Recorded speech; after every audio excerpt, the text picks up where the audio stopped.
দক্ষিণ পূর্ব এশিয়ার দুই দেশ থাইল্যান্ড ও কম্বোডিয়ার মধ্যে কয়েক মাস ধরে চলা উত্তেজনা রূপ নিয়েছে ভয়াবহ সামরিক সংঘাতে।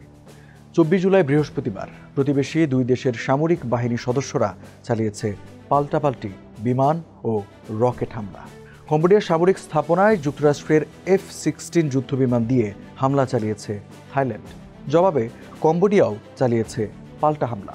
এতে থাইল্যান্ডে অন্তত 12 জন নিহত হয়েছেন, ক্ষয়ক্ষতি হয়েছে কম্বোডিয়ারও। প্রতিবেশী দুই দেশের সামরিক শক্তি কেমন তা উঠে এসেছে লন্ডন ভিত্তিক প্রতিষ্ঠান ইন্টারন্যাশনাল ইনস্টিটিউট ফর স্ট্র্যাটেজিক স্টাডিজের তথ্যে। গত বছর কম্বোডিয়ার প্রতিরক্ষা বাজেটের পরিমাণ ছিল $1.3 বিলিয়ন।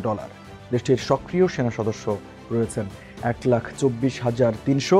1993 সালে কম্বোডিয়ার সাবেক কমিউনিস্ট সামরিক বাহিনী ও অন্য দুটি প্রতিরোধ বাহিনীর সংমিশ্রণে গঠন করা হয়েছিল বর্তমান সশস্ত্র বাহিনী।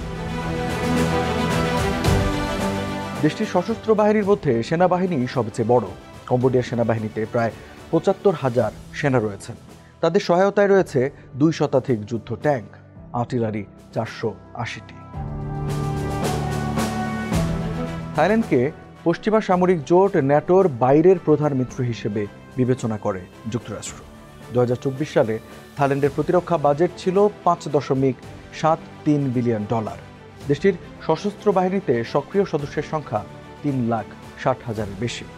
থাই সেনাবাহিনীতে মোট 2,45,000 সদস্য রয়েছেন, এর মধ্যে 1,15,000 জন নিয়োগপ্রাপ্ত। দেশটির এই বাহিনীতে প্রায় 400 যুদ্ধ ট্যাঙ্ক, 1,200টিরও বেশি সাঁজোয়া যান এবং প্রায় 2,600 আর্টিলারি রয়েছে। থাইল্যান্ডের সেনাবাহিনীর নিজস্ব বিমান বহরও রয়েছে। যুক্তরাষ্ট্রের কাছ থেকে কেনা ব্ল্যাক হক হেলিকপ্টার, মনুষ্যবিহীন ড্রোনের পাশাপাশি রয়েছে যাত্রীবাহী বিমানও। কম্বোডিয়ার বিমান বাহিনীর সদস্য সংখ্যা মাত্র 1,500। এছাড়া দেশটির বিমান বাহিনীতে 10টি পরিবহন বিমান ও 10টি পরিবহন উড়োজাহাজের ছোট্ট একটি বহর আছে। কম্বোডিয়ার বিমান বাহিনীর কাছে কোনো যুদ্ধ বিমান নেই, তবে 16টি বহুমুখী অভিযান পরিচালনাকারী উড়োজাহাজ আছে। এর মধ্যে 6টি সোভিয়েত যুগের Mi-17 এবং 10টি চীনা জেট 9S। থাইল্যান্ডের বিমান বাহিনীকে দক্ষিণ পূর্ব এশিয়ার অন্যতম সজ্জিত ও প্রশিক্ষিত বাহিনী হিসেবে ধরা হয়।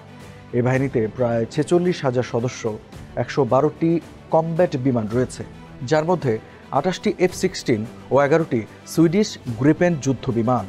এছাড়া তাদের বহরে আছে প্রায় 1 ডজন উড়োজাহাজ।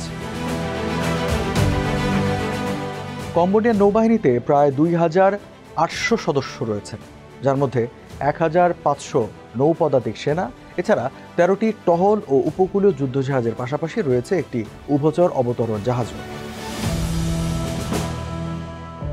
অন্যদিকে থাইল্যান্ডের নৌবাহিনী তুলনামূলক অনেক বড়। এই বাহিনীর সদস্য সংখ্যা প্রায় 70,000। এতে নৌ বিমান ইউনিট, মেরিন উপকূলরক্ষী বাহিনী ও নিয়োগপ্রাপ্ত সদস্যরা রয়েছেন। থাই নৌবহরে একটি বিমানবাহী রণতরী, 7টি ফ্রিগেট, 68টি টহল ও উপকূলীয় যুদ্ধজাহাজ আছে। এছাড়া থাই নৌবহরে কয়েকটি উভচর এবং অবতরণকারী জাহাজ রয়েছে। এসব জাহাজে শত শত সেনা ও 14টি ছোট অবতরণকারী বিমান রাখার ব্যবস্থা রয়েছে। দেশটির নৌ বিমান ইউনিটের উড়োজাহাজ ও ড্রোনের নিজস্ব বহর রয়েছে। মেরিন করে আছেন 23,000 সদস্য। এই করে নিয়ন্ত্রণে আছে প্রায় 1 ডজন সশস্ত্র যুদ্ধজাহাজ।